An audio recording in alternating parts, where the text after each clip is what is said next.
pembe ya nchi hii. Mimi ni Suleiman Yeri.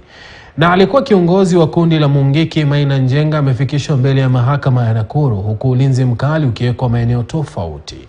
Maina Njenga anakabiliwa na mashtaka kadhaa ya jinai likiwemo shtaka la kuwa mwanachama wa kundi lililoharamishwa. Anatarajiwa kufunguliwa mashtaka pamoja na washukiwa wengine 11, wote wakikabiliwa na mashtaka 12 ya kujihusisha na vitendo vilivyoharamishwa na kumiliki silaha na bangi. Njenga alijiwasilisha mahakamani Nakuru baada ya ripoti kuibuka kwamba alikuwa anasakwa na polisi, kisha alijiwasilisha katika makao makuu ya upelelezi wa jinai ambako alitakiwa kufika mahakamani leo.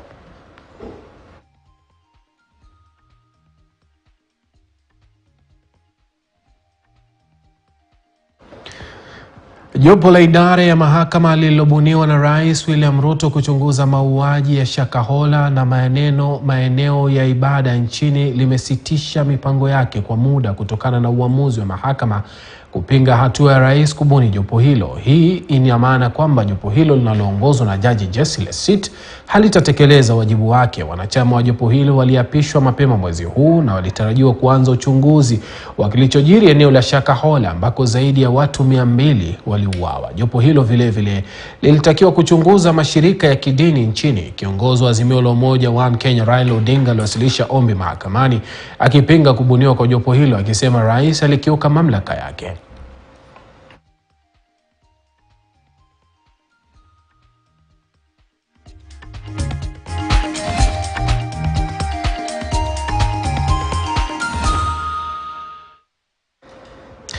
Na Rais William Ruto amesema mataifa barani Afrika yanayoshirikiana kibiashara yatarahisisha kuzuru Kenya bila kuhitajika kuwa na visa. Akihutubu wakati wa kongamano linaloendelea ambalo limeleta pamoja wadau kutoka sekta ya binafsi kutoka Afrika, Ruto amesema mataifa ya Afrika yatastahili kuja pamoja na kuzungumza kwa sauti moja kuhusiana na mambo yanayoathiri ulimwengu. Chance to recognize that the guided trading initiative formulated to accelerate the implementation of the SCFTA did launch, and that Kenya was among the earliest exporters under the initiative. Since then, a number of countries have joined the initiative and commenced their exports. I encourage those countries that have not yet joined the initiative to do so and explore the wonderful free trade possibilities that they will be able to promptly access. Further, I challenge our ministers as they deliberate on the most appropriate resolutions to the outstanding issues in connection with the protocols to envision a unified Africa and promote the creation of coherent regional value chains whose outputs will bear the proud Made in Africa distinction. This is how we will make it possible to market the continent abroad as a single investment area. Our ministers should also dedicate their full capacities to the continental imperative to shift away from primary production into value addition and advanced production in the context of a broader industrial base and product diversification.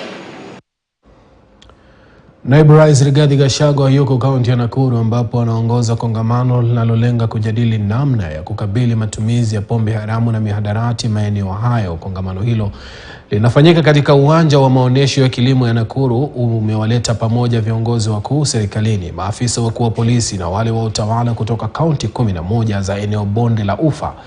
Amesema nia ya serikali sio kuwazuia raia kutumia vileo bali ni kudhibiti matumizi ya pombe haramu ili kulinda vizazi. The level of impunity in sale of illicit alcohol and drugs is in a level that is not acceptable anywhere in the world. People are selling alcohol 24 hours, selling poison. As officers just watched. And I don't want to blame the officers. There was no political direction. People are led, officers are led.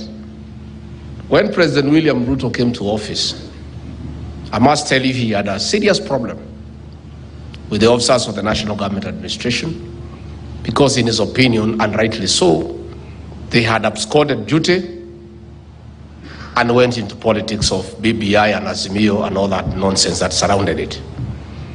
And the president was wondering why we need that branch of government, because he does not need them in politics, and that is what they were doing. It took me and Professor Kindiki and PS Raymond Omolo to sit the president down and convince him that officers of the national government administration are good people. They are very resourceful officers. They are result-oriented. They are very focused only when they get the right instruction. Na waziri wa usalama wa taifa Profesa Kithure Kindiki ametoa onyo kali kwa watengenezaji wa pombe haramu wanaoweka kemikali kwenye vileo hivyo. Akihutubu Nakuru wakati wa mkutano na maafisa wa polisi na wakuu wa utawala, Kindiki amekariri msimamo wa serikali wa kupiga vita matumizi ya pombe haramu nchini na kuwachukulia hatua wanaoegemea na kuuza pombe hiyo. Tumsikilize. We believe the sale and use of illicit alcoholic drugs, drinks, as well as drugs, narcotic drugs and psychotropic substances is a threat, just like terrorism and banditry. It's only that the means are different. What terrorists do to destroy society, what bandits do, these fellows who are selling these dangerous substances are doing the same. In fact, they have even greater number of casualties. The politicians who are inciting people to vandalize equipment in the tea estates, I'll arrest all of you. All of you. Because it's not right. The politicians who are aiding and assisting bandits to steal livestock and kill people, I'll put you in. Whether you are in the opposition, whether you are in the government side, that is my work, and I know it's not popular work. So, Your Excellency, I'm sorry I went overboard kidogo, lakini asante kwa kunisaidia. Kwa sababu hii pombe itaharibu Kenya. Hii madawa itaharibu Kenya. Na kama wewe ni afisa wa polisi, kama wewe ni afisa wa utawala, na wewe mwenyewe ndio uko pale unasaidiana na wale wanauza pombe ya sumu na madawa ya kulevya, your time is up and we'll part ways with you because we cannot prioritize you over our country. Na miungano mbalimbali ya wafanyikazi wa umma imeandamana jijini Nairobi kupinga mapendekezo ya bajeti ya mwaka 2023 pamoja na mpango wa kuwataka wafanyikazi ama kuwakata wafanyikazi 3% ya mishahara yao kufadhili mradi wa serikali wa ujenzi wa nyumba nafuu. Miungano hiyo ikiandamana hadi bungeni na kuwasilisha pingamizi zao kwa spika wa bunge, huku wakitishia kuandamana kote nchini ikiwa bajeti hiyo itapitishwa.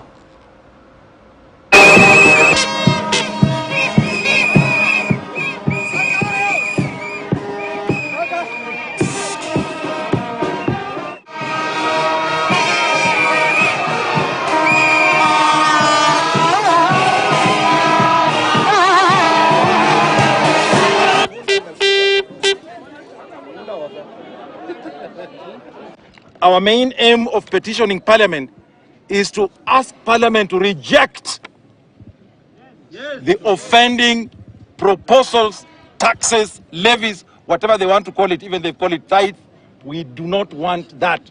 And therefore, this petition belongs to the public servants of this country. Tell the government to listen to the people. There is nothing that can be done in a hurry. Engage the leadership of these workers. Don't engage one person and you think you have actually talked to workers. No. The houses that they are saying they are going to build, there are so many other alternatives. And we have no problem with them building houses, but do not raid our pay slips so that you can get money for that. Not over taxation. Not over taxation. As clinical officers, once they pass the finance bill as it is, we are also going to strike the next day. If this bill, in the unlikely event it goes through, the strike will be on the next day. Yes. And we want all public sector unions to be on the lookout. And let the strike be spontaneous. If we can be on strike for 1 month, Sakayo atashuka, na akikataa kushuka, tutang'oa miti. So tuseme hivi, lazima Sakayo afanye nini? Na akikosa kushuka, tutatoa miti. Bila shaka hao ni wafanyikazi katika sekta ya umma wakilalamikia pendekezo hilo la nyongeza ama matozo katika mishahara yao ambalo huenda likatekelezwa iwapo mswada huu utapitishwa na bunge baada ya kujadiliwa. Na baadhi ya viongozi wa Kenya Kwanza wamewasuta wale wa Azimio kwa kupinga mswada wa fedha kabla hata haujawasilishwa bungeni.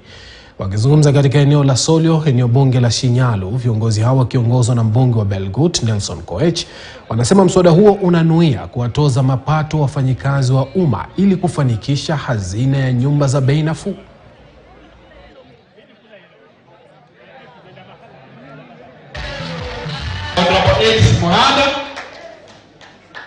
Wakiwemo uongozi wa walimu, siku ya leo ni siku kubwa sana hapa Solio.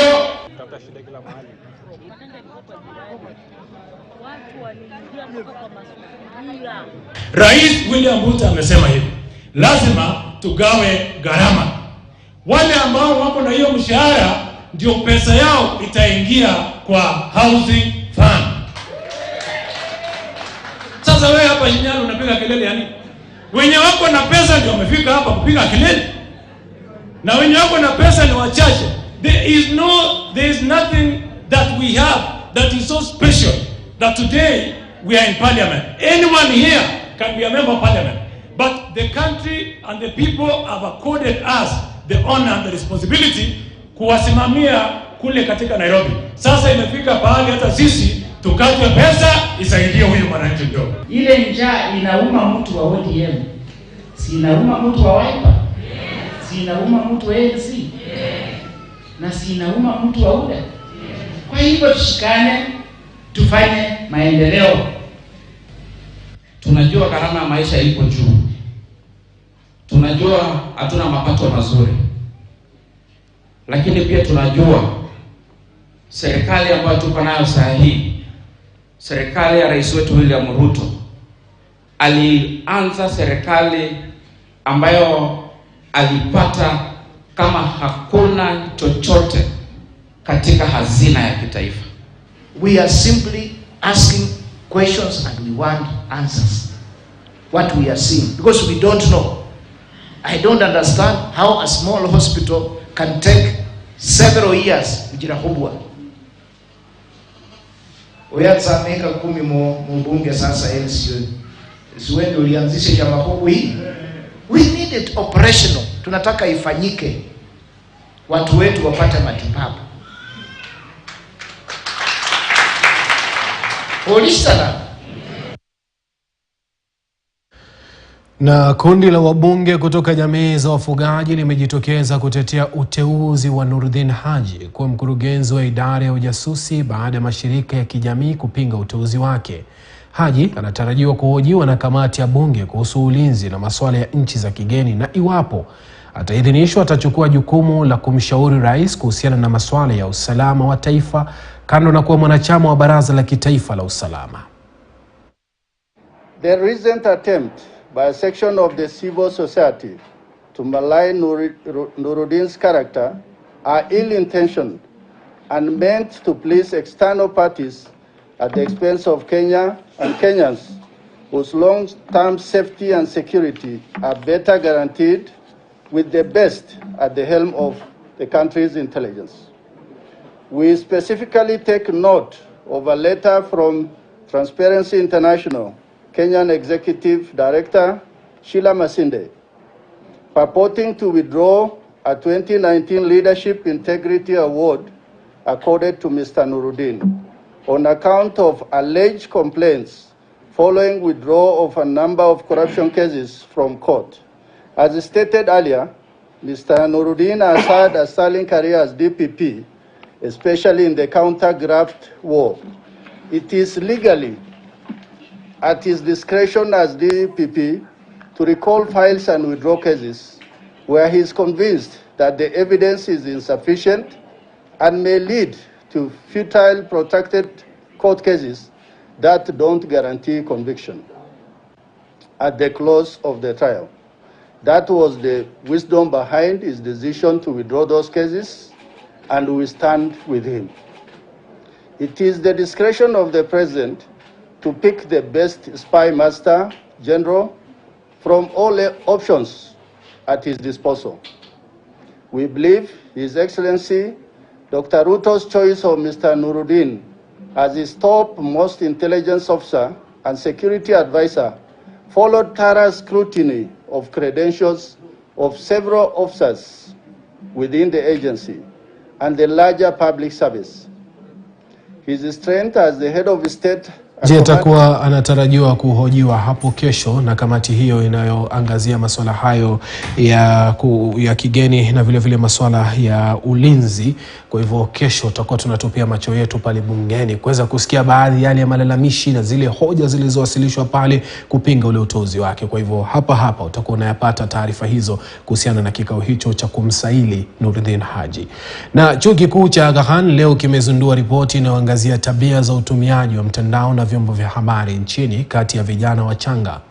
Ripoti hiyo imedokeza kuwa vyombo vya habari vinatakiwa kubadilisha mienendo yao na kutangaza habari zenye mvuto na manufaa zaidi kwa vijana, ikiangazia masuala ya ajira, biashara na namna ya kuhifadhi na kutumia fedha vilivyo ili kukimu mahitaji yao barabara.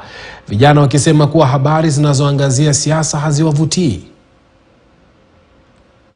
Digital native generation, with its unique perspectives, behaviors and aspirations, is shaping the future of media consumption, and where, as media, we should invest our resources and attention.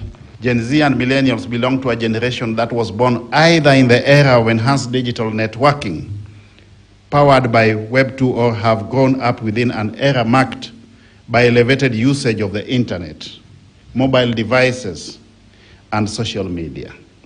The audiences now are more active, they're more engaged, and we can actually get to know what they want. And I think, therefore, studies such as this help to center the audience in everything that we do as journalists. In today's fast-paced digital world, media organizations face the challenge of capturing and retaining the attention of millennials and Gen Z, who are always on the go and craving engaging, tasteful, and appealing content. Traditional news outlets, for example, are witnessing a decline in readership and viewership as digital natives prefer accessing news through online platforms. News media organizations need to make the significant issues that affect society relevant to the young people and position them appropriately for them. The study that we are launching today, or whose results we are launching today, alludes to opportunities for legacy media among users of TikTok. And this points to the need for further interrogation on how legacy media can position themselves with this generation, for this is the future. Our future indeed is the youth, and our future is digital.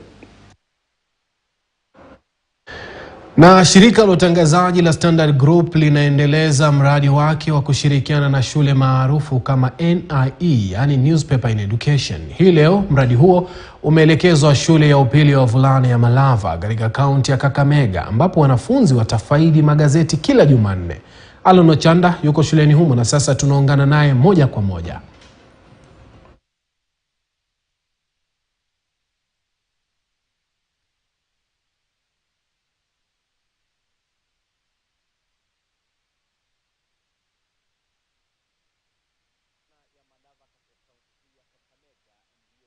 punde kuweza kufaidi ule mradi unaoendeshwa na shirika la utangazaji la Standard Group ambalo limekuwa na mradi huu wa Newspaper in Education, yani NIE, mradi ambao umekuwa ukiweza kusambazwa na kuendeshwa katika shule tofauti, ukiweza tu kulenga pengine kuwajenga kilugha wale ambao ni wanafunzi ambao ndio walengwa, kwa sababu unakumbuka kwamba hasa wale ambao ni wa kidato cha kwanza, makinda hawa ambao wameweza kutokea shule za msingi, na hivyo magazeti haya pengine yatakuwa yakiwajenga katika pengine kilugha tu, pengine pengine ule uweledi wao wa lugha ya Kiingereza, hasa lugha ya Kiingereza, ila pia pengine katika lugha ya Kiswahili tutakuwa bado tukiangazia hayo pia. Na ukitazama nyuma yangu tu ni wanafunzi, ila tu tuweze kuzungumza na yule ambaye ni mwenyeji wetu hapa, mwalimu mkuu wa shule hii Bwana John wa Kwabubi. Iwapo pengine ametukaribisha au la. Karibu sana mwalimu mkuu, utueleze jina lako tu, historia fupi ya shule na pengine wanafunzi hawa, kuhusu pengine mradi wa NIE itakuwa inawafaida namna gani? Asante sana Standard Media Group. Jina langu ni John wa Kwabubi, mwalimu mkuu wa shule ya upili ya Malava. Nafurahi sana kuwakaribisha NIE team kwa shule ya upili ya Malava, na mimi na wanafunzi na jamii jumla ya Malava Boys tumefurahi kuwakaribisha. Pengine nikitazama hapa shule yenyewe inaonekana kana kwamba imekuwa hapa kwa miongo kadhaa. Ukitueleza tu pengine ilianza mwaka upi, imekuwa ikifanya namna gani katika ile mitihani ya kitaifa yani KCSE? Mwaka jana mlikuwa na alama ipi, na mwaka huu pengine mmejipatia malengo yapi? Ina idadi ya wanafunzi wangapi kidato cha kwanza na wanafunzi wangapi? Thank you so much. Shule yetu ya upili ya Malava ilianza mwaka wa 1963. Hadi wa leo iko na wanafunzi 1400. Walimu 60 wale regular teachers, 22 wakiwa walimu wenye wako teaching practice. Iko na board of management ambaye iko valid, PA pia iko valid. Kwa hivyo upande wa management the school is well constituted. Yes. Pengine kidato cha kwanza ni wanafunzi wangapi, na pia pengine alama ya wastani yani ile mean score mliweza kupata ipi mwaka jana, mwaka huu mmejipatia lengo lipi? Thank you so much. Form 1 are 310 students. And this is because of pressure. Hii shule nafikiria majengo ilikuwa kidogo haikuwa inatosha. Kwa hivyo tumeanza kuteremsha nambari ya watoto ambao tunachukua kwa kidato cha kwanza, kwa sababu hatuna mahali pa kuwaweka. Ninavyozungumza wakati huu, lile jumba la manguli yani dining hall sasa ni dormitory, ni bweni. Music room ambayo pia ilikuwa kubwa for big classes pia ni bweni. Na tukiingia kwenye mabweni pia imejaa, and the classes are also full. So in total we have 310 form 1s. We have about 333 form 2s, 385 form 3s, and 346 form 4s. A total of 1,400. As you can see, we are putting up a story building ambayo itakuwa bweni ambayo inaenda kutusaidia tupunguze congestion ambayo tuko nayo kwa dormitories. Katika nyanja ya masomo, this is the top school in Kakamega North. We have led for all this time, and therefore we are a powerhouse so far as academics is concerned. And looking forward to being the best school. This year we have set a target mean of 7.7, and I'm sure if we hit that target, definitely we shall be the best school. Tutakuwa shule bora katika wilaya hii ya Kakamega North. And by extension, we want to compete at the county level and even nationally. Yes. Asante sana, lakini pengine kwa kifupi tu mradi wa NIE tumekuwa tukitembea katika shule tofauti. Ukitazama ni magazeti ambayo yatakuwa yakifika hapa katika kila juma siku ya Jumanne. Wewe kama mwalimu mkuu wanafunzi hawa, pengine mradi wa NIE unaona pengine una faida ipi hasa katika ujenzi wao wa ule utajiri wa lugha? Kwanza nafikiria nina furaha isiyo na kifani kwa sababu sikutarajia haya. Na vile ninaona wanafunzi katika nyanja ya kilugha baada ya kupata usaidizi wa NIE, I'm sure they are going to improve in language. Because without language, there's very little can do. So I just want to express my gratitude to Standard Media Group for giving us this opportunity. And I know in English and Kiswahili, these boys are going to be a powerhouse, because looking at them, they were thirsty for knowledge, and you have given them.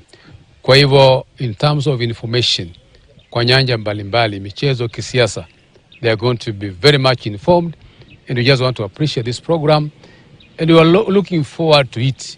So it's like it's our time. So it's a very sweet surprise for us as a school.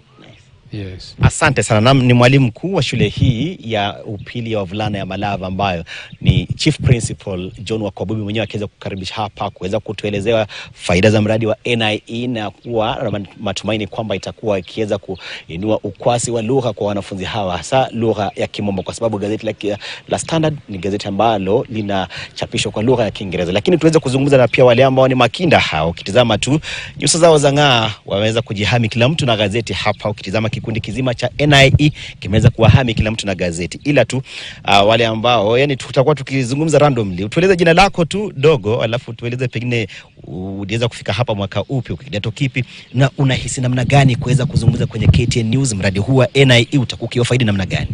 Kwa majina naitwa Rollins Mengo. Nilikuja hapa mwaka wa 2023 kwa kidato cha kwanza kati. Mradi huu umefurahisha sana kwa sababu sisi kama wanafunzi wa Malava tutapata nafasi ya kusoma magazeti, kuwa na ile habari za hivi punde, na tutafaidika sana. Asante. Sawa, asante sana. Na pia ndugu, pengine utueleze jina lako, kwa kidato kipi, na unahisi namna gani mradi huu wa NIE mtakuwa mkiweza kupata magazeti kila juma? Kwa majina naitwa Dalmashas Basilika. Nimejivumia kuwa mwanafunzi wa shule hii ya upili ya Malava. Nasoma kidato cha kwanza magharibi, na nijiunga na hii shule mwaka wa 2023 na narudisha shukurani kwa haya yote kwa magazeti ambayo wametuletea, ambayo itatusaidia pia kuwezesha lugha yetu ya Kiingereza ili kuweza kukuja juu na tujue kuiongea vizuri. Alafu nashukuru sana kwa hayo yote. Haya, shukrani kabisa. Ile hapa mmoja wa dogo hawa ambao mwenyeza kuelezea pengine matumaini kwamba mradi wa NIE utakuwa ukiweza kuwafaidi hasa katika ukwasi wa lugha. Ila tu ukitazama nyuma yangu tu ni wale wanachama wa ile klabu ya wanahabari, yani journalism club, waweze kufika hapa tu. Ukitazama tu nyuso zao wenyewe wanaweza pengine wanapania kuweza kusomea ile tasnia ya wanahabari, ila tu utakuwa unasema jina kwa kifupi, kidato kipi, na pengine ukiwa hapa unapania kuwa nini katika siku za hada. Jina langu ni Emmanuel Martin Odhiambo. Niko katika kidato cha 3.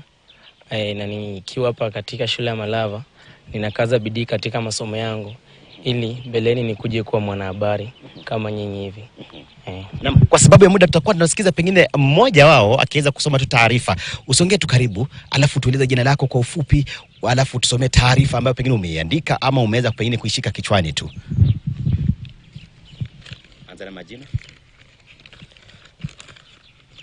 Zungumza tu. Naam, barabara msikilizaji, karibu tena zaidi katika habari za spoti. Kwa majina ni Job Nyongesa. Kwanza kabisa tunaanza kuangazia ligi kuu barani Ulaya, yani Premier League, ambapo iliweza kukamilika wikendi hii hapo jana. Kikosi cha timu ya Manchester City kimeweza kutoa taji hili kwa mara nyingine wakiwa chini ya mkufunzi wao Pep Guardiola. Hata hivyo hapo jana kikosi cha Chelsea ambacho kidogo msimu huu umeweza kuwa shusha hadi katika nafasi ya 12, msikilizaji, waliweza kutoka sare ya bao 1-1 dhidi ya Newcastle United, huko Manchester United ambao wameweza kufuzu kama nambari 3 kwa charaza wachezaji timu ya Fulham mabao 2-1, huko wana Manchester City ambao ndio mabingwa watetezi wa ligi kuu mwaka 22-23, msikilizaji wangu, waliweza kupigwa bao 1-0 dhidi ya Brentford United. Liverpool ambao wako katika nafasi ya 5 waliweza kutoka sare ya mabao 4-4 dhidi ya Southampton ambao waliweza kushushwa daraja msimu huu. Upande mwingine ni kwamba ligi tofauti zimeweza kukamilika hapo jana, na ligi ya La Liga kikosi cha Barcelona kiliweza kutoa taji hilo, msikilizaji. Napoli iliweza kutoa taji la Italia, huko PSG wakitoa taji la Ufaransa. Kwingineko ni kwamba kikosi cha Borussia Dortmund kiliweza kiliweza kuwa na majonzi hapo jana, ambapo kikosi cha Bayern Munich kiliweza kutoa taji hilo baada ya wao kutoka sare mabao 2-2. Tukimalizia kwamba mkufunzi Pochettino sasa ameingia Chelsea na yupo tayari kuendelea na kilabu hii na kupeleka hadi kileleni ambapo ilikuwa miaka nyinginezo. Kwingineko ni kama finali za ligi kuu barani Ulaya zitafanyika wikendi hii ambapo Manchester City atakuwa kigaragazana dhidi ya wachezaji wa Inter Milan. Ni hayo kwa sasa, tupatane wakati ujao. Mie wenu Job Nyongesa. Na makofi kwake.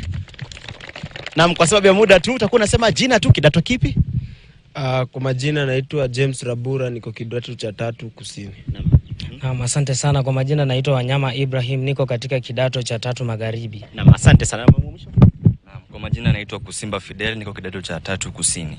Asante sana. Mkitazama tu sio ukwasi wa lugha peke yake, ila pia vipaji ambavyo wanafunzi wenyewe wakiwa hapa wakitazama pengine ule weledi wa kuweza kutangaza ile taarifa ya michezo, pengine ni kuweza kumnoa tu ili kuweza kuafikia vile viwango vinavyohitajika. Ila mradi wenyewe wa NIE iwapo utakuwa ukiweza kuwatajirisha na kuweza kuendeleza ukwasi wa lugha katika shule tofauti na pia kuweza kukuza vipaji kama hivi, basi hiyo ndio dhamira ya mradi wenyewe wa NIE. Tukiwa hapa katika shule ya upili ya wavulana ya Malava katika kaunti ya Kakamega. Asante sana Alan Ochanda kwa kuweza kutupasha yale ambayo yanajiri pale kuhusiana na gazeti hilo la NIE katika shule ya wavulana ya Malava na vipaji kweli kweli. Kazi kuntu sana. Lakini kwanza tupate pumziko fupi.